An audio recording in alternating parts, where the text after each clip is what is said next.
comprehensive plan. Steering committee presentation. This has been a long time coming. We did an update to the comprehensive plan. You can see in some of the slides back in 2021, and basically a few false starts to the process. But this year we really got going full speed. Is this better? We got going full speed as a focus group. We had a large group of stakeholders involved in the process, and we hope to renew this annual process of going through a comprehensive plan, prioritizing our goals and objectives for the plan. And we have the great pleasure to have Studiat, who is our steering committee chair, who has been leading the process through the year. And I'm just going to pass it on to her. This is going to be fun and exciting. I can see it in your eyes. Yes. All right. So we're going to pretend, because we're not going to delay anything, because everybody has a lot of people have another meeting to go to.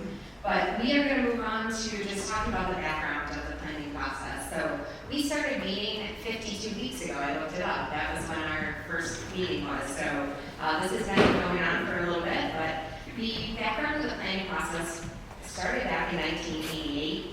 There was an update in 94, 98, 2000, 2001, and then the last update was 2021. And so now the fact that we are here, we're gathered together, we're just going to give you a quick overview of what we saw throughout the process. The name of the comprehensive plan is Genesee 2050, as Shelley mentioned. And we're just centering around the general recommendations and committee engagement to prepare for the future based upon what we've learned from the past. So we're focusing on issues which involve the county funding and program administration, and those which would benefit from intergovernmental cooperation. So hopefully you can all help us with that. The focus group we're hoping is going to be an annual collective where we collect stakeholders' input and we look at the current needs, demands, issues, and provide the legislature with a set of priorities to use as a guiding framework for the decision making that you're all doing. And thank you for all of the time that you put into making the decisions, because we know it's not easy being at several meetings after some of you are working full day. So this group was made up of 180 members, and there was 10 focus groups. And so I'm just going to give a quick overview of who chaired each of the focus groups. You're going to hear from many of them tonight. Some of them you might not hear from, but it's important to recognize everybody that has shared those. So starting at the top, the housing opportunities, Nathan Barland, you can just raise your hand. Community wellness was Tracy Ford.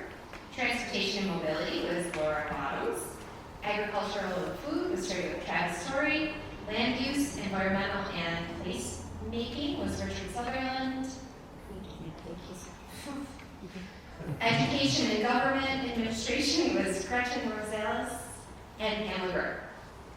Economic and workforce development, Chris Bozzi. Arts, culture, parks and recreation, Julia Garber.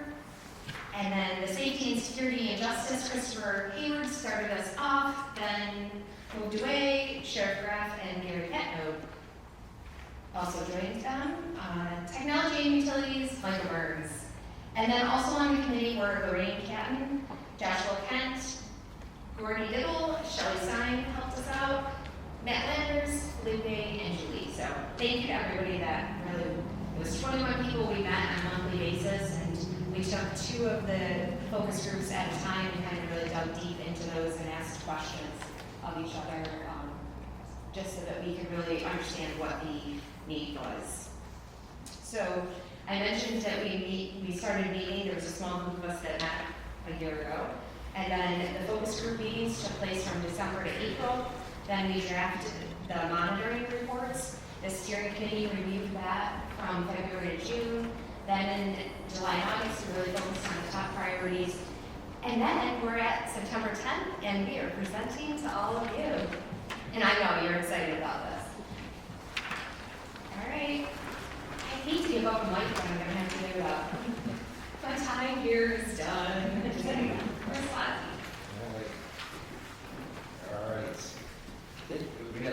working out too, I guess, my support team with us. What you're gonna find out through all this is, you know, we just heard a lot of departments, but one great thing that we've learned through this process, of course, is that we all have demands, if you will, but there's a lot of correlation and a lot of crossover, right? So we really, I think, bonded pretty nicely, and we're not just looking at this for, you know, the future, but we want to continue to do this even a little bit more closer and get together more often than not. So of course, adding food production, top priorities, technology, and utilities, transportation, mobility, and my world, economic and workforce development, right? So we all know, you know, the big thing, it's all about infrastructure. We all know our water situation, so, and that affects just about everybody in this room. So we're really going to concentrate a lot on that as well. Investigating formulation, drainage, district, ongoing watersheds. Electricity, you know about that. Gas, Shelley and Mary Ann, we was having a meeting on that today, right? Out at Leroy, which we certainly need. And the infrastructure, the rural wastewater system study, and of course, your study to protect the prime farmland soil development. So all that stuff is really, you know, important.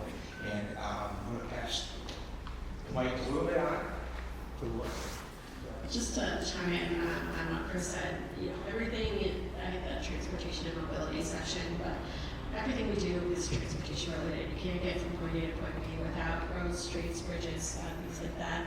And then we also kind of even dove into connecting our trails. You know, the Ellicott Trail is such a huge part of our community now, and how we expand that. It's been a real eye-opening process, this whole process has. Yeah, so I guess a few things on the Tonawanda watershed. Kind of a little bit of information on that. There already is a watershed in Genesee County, Williams County. It's the Oak Orchard watershed. What that does is basically takes a payment. You pay your taxes, it's about $8-9 per acre. Landowners who are in the Oak Orchard watershed, and that money goes towards maintenance of the waterways, tributaries, cleans ditches, fix the roads, and there's been a lot of discussion on the south part of the county, especially where the Tonawanda needs some attention, where there's a lot of erosion.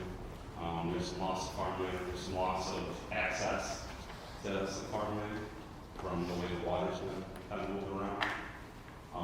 The electricity is a big issue, especially in the ag industry around here.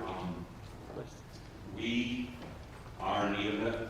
Any expansion in the ag industry, you know, requires a lot of electricity. A lot requires new service. A lot of these services take 8 to 12 to 16 months to get put in. It's kind of hamstrung some, I would say, development and expansion. You know, at some dairy farms, some processing plants, and stuff like that. And the roads, everything now, probably when you notice when you drive outside the ticket, is bigger, wider, goes faster, heavier. I would say the dairy industry is probably the kind of lead. There's a lot more big trucks on the road hauling dairy manure farther away from dairy facilities. And a lot of reason for that is most of us operate on CAFO, so you can only apply so much manure per acre per growing season, and you basically judge that by doing soil tests and then what you apply. So that's why, you know, people are taking their manure farther away, utilizing this nutritional value. And yeah, the solar, it's a big deal no matter what town you go in Genesee County. So I guess see what happens. Sure. Very good. You got that right. Big figure. Yeah, I'll just add one quick thing about the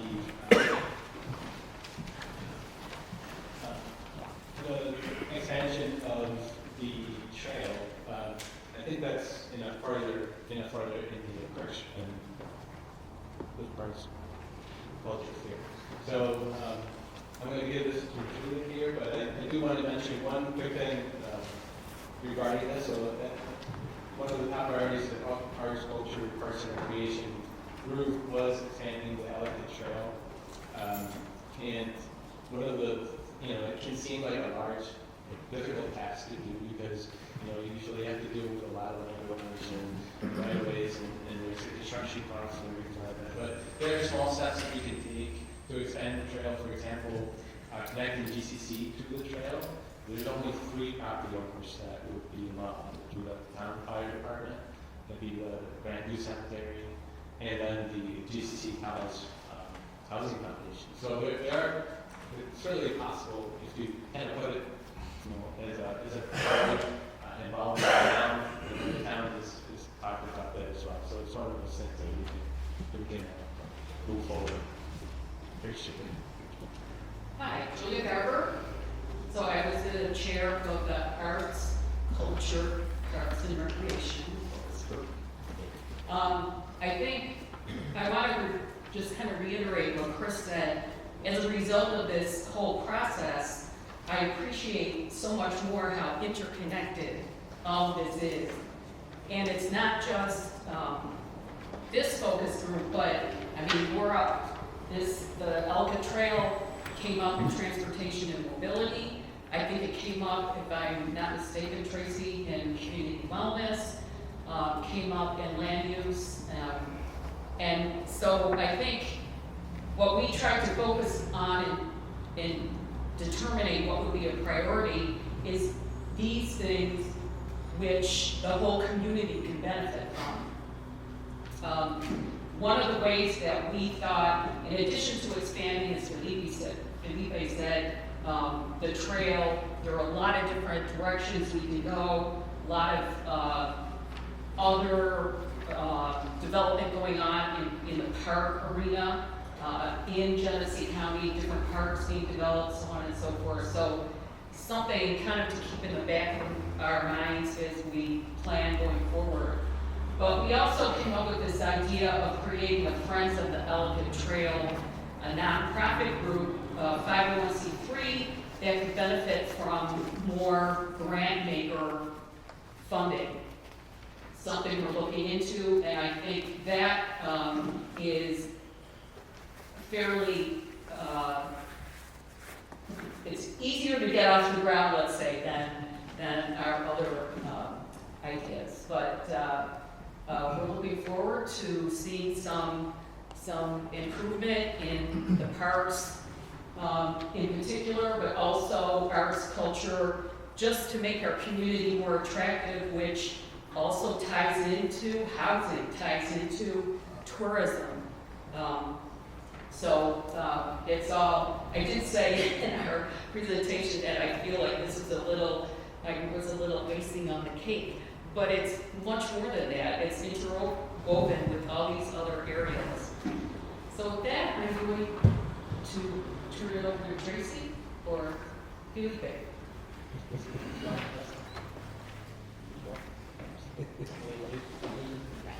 I'm the relay. Yeah.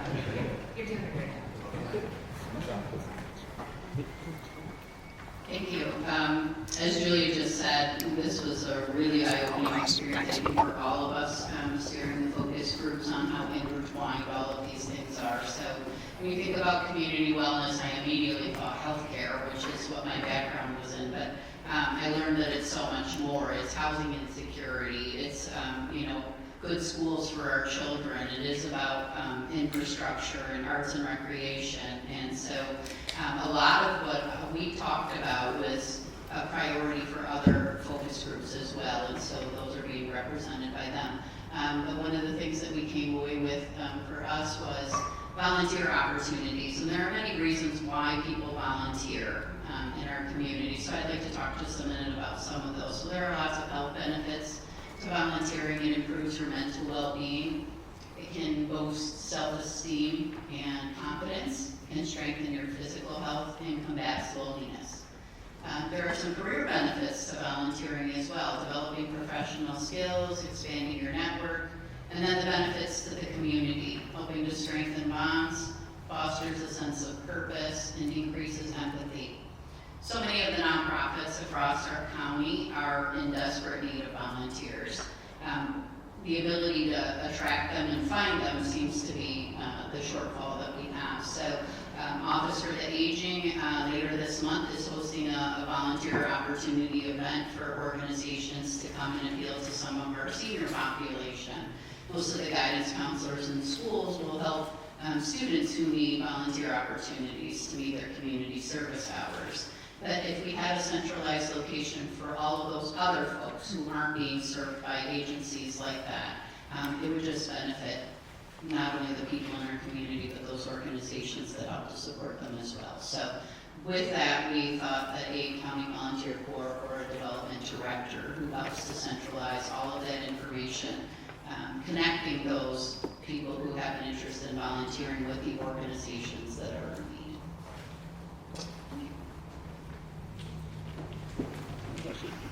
So, You got a big one there.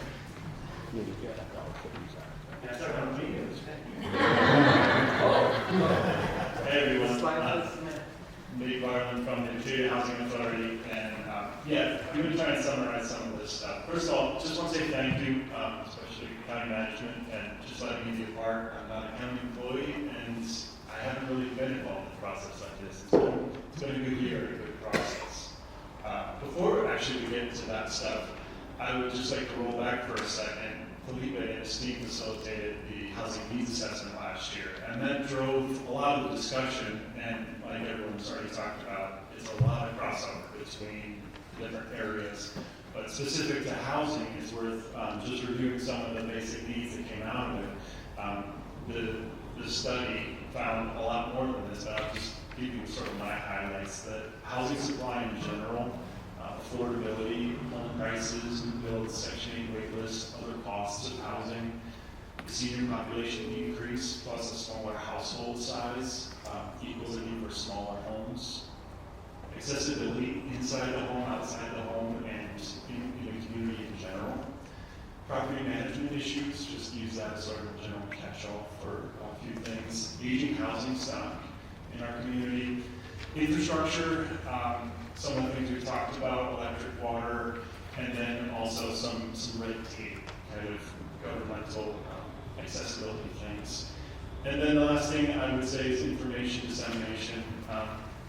That is, again, a catch-all where people may not understand everything that's going on. But you could probably classify some of the red tape issues again, but also just getting information to local planning boards, making sure that folks understand what opportunities are there in the housing area. People probably goes beyond housing, but refers to this.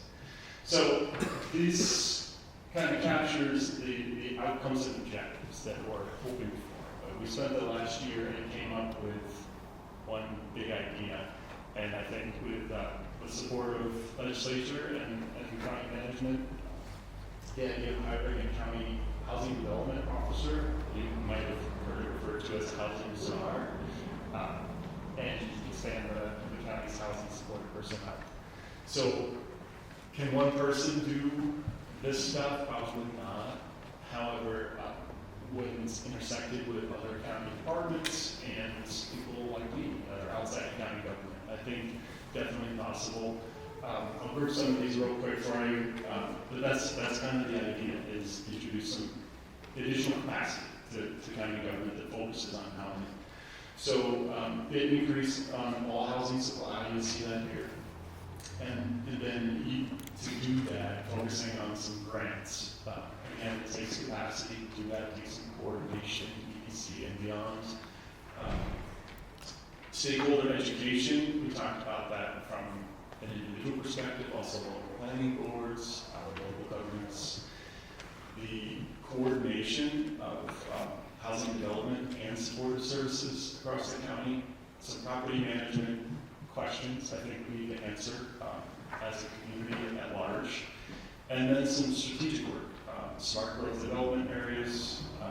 You'll see some of the other stuff that would be specific to a job there, creating a matrix by municipality of infrastructure barriers, creating an inventory of vacant or distressed homes. That's been a conversation at the city level and at the county level, and we've had some sort of all starts on that. I think there's some work that really could be done there.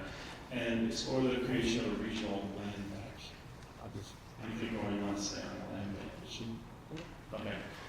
So, not one person. This is increasing capacity and then potentially a lot of partnership. I think a lot of these are movable. It's a little bit, that's good stuff.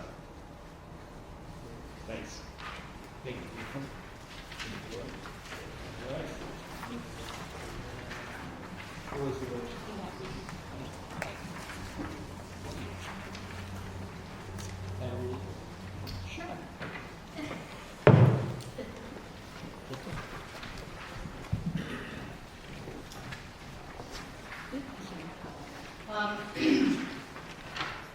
So I was the co-chair of the Education and Government Administration Steering Committee Focus Group, and one of the priorities that were identified was to explore countywide zoning, building code enforcement, and property assessment.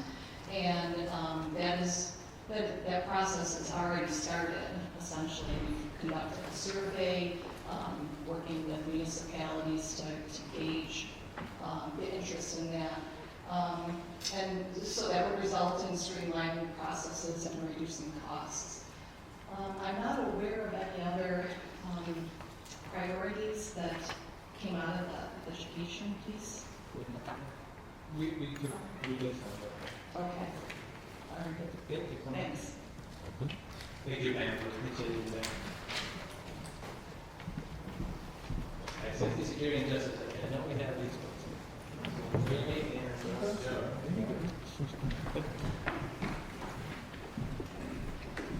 Gary and I volunteered to take over the safety, security, and justice. Showed up for a meeting.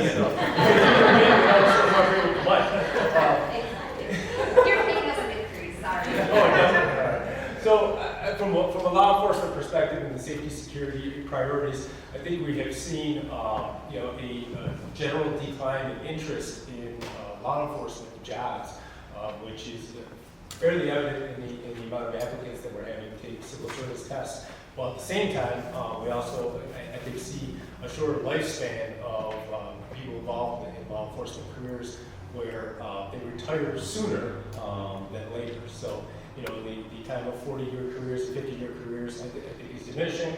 While at the same time, our applicant pool is also lowering. So, some things that I think, and this isn't just exclusive to here. I think it's a nationwide problem. Certainly the state has recognized this and has taken some initiatives in changing some of the civil service requirements, raising the age for a police officer up to a top age of 42 before you reach your 43 birthday, and also making a rolling recruitment process for the civil service task force that we given now twice a year to hopefully get a better applicant pool. Well, at the same time, we're looking to maintain that our pay scales are relevant to surrounding areas so that we can retain the employees that we have. Certainly there is a competition amongst law enforcement agencies to get the best applicants, and we want to make sure that we're keeping the ones that we have and certainly attracting other people to this industry. Gary? All right. So I'll just briefly talk a little bit about fire and EMS in Genesee County. One of the things that we've been tasked with. So the county graciously funded an emergency services study in 2021. Out of that study, they came back with 95 recommendations that the fire service should look at. Out of those 95 recommendations, we sent those out to the fire departments in the county and asked them to pick their top 10. When that top 10 list came back to our office, we then narrowed it down to 5 realistic topics that we could handle. And one of them was a heavy hitter coming back from the fire departments is they need help with their department trainings, handling the administration, the HR stuff, all the stuff that they don't typically have a paid staff person to take care of. So we're looking at potentially addressing that. So we formed 2 working groups. One of the other big recommendations was standardized operating guidelines. So whether you're fighting a fire in Leroy or in the town of Alabama, everybody's operating the same. The same amount of equipment's coming. So that was a huge thing that we looked at. And our demand on our office gets more and more on a daily basis because the volunteers just aren't showing up. There's just less and less of them. So one of the things that they addressed is potentially adding a position to assist with these agencies to take some of the burden off from them as far as the paperwork goes. So we're looking at all kinds of different service delivery models.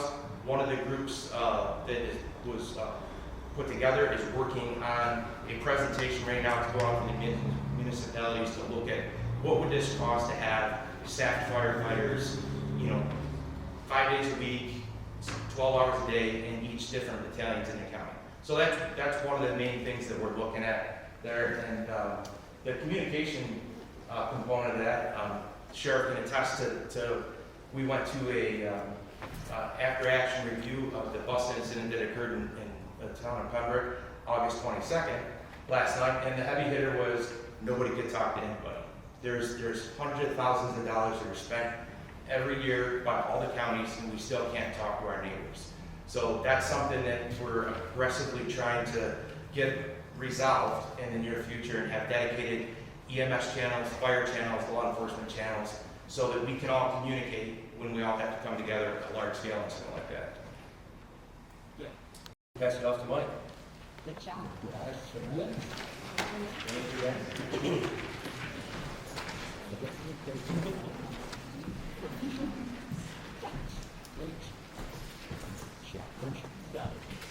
So for technologies and utilities, I'm going to the second bullet of Fast New York, focused attraction of shovel-ready tracks, New York. There are grant programs available for attracting businesses, but we need a plan for that because we need infrastructure in place to attract businesses and then also support them once they're there. So we're trying to attract a business when we don't have the water or a sewage plant in place. It does not make our county very attractive for people to want to come here and build.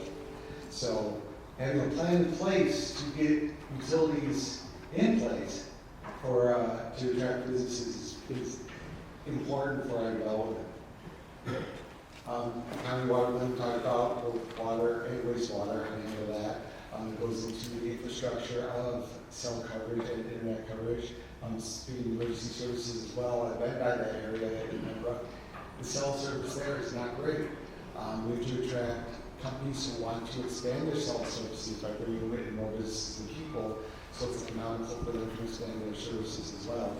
Along with the new businesses, you also have an increase on garbage and recycling, so increasing our recycling rates and having a plan in place to handle all the refuse, if you will, that these we produce. We need to be ready for that, as well as hopefully with new businesses becomes more residents, public transportation, and daycare. Daycare is a continuing challenge, especially in Genesee County where the options are limited. So having more people and bringing more daycare opportunities is another area that we should focus on. Good.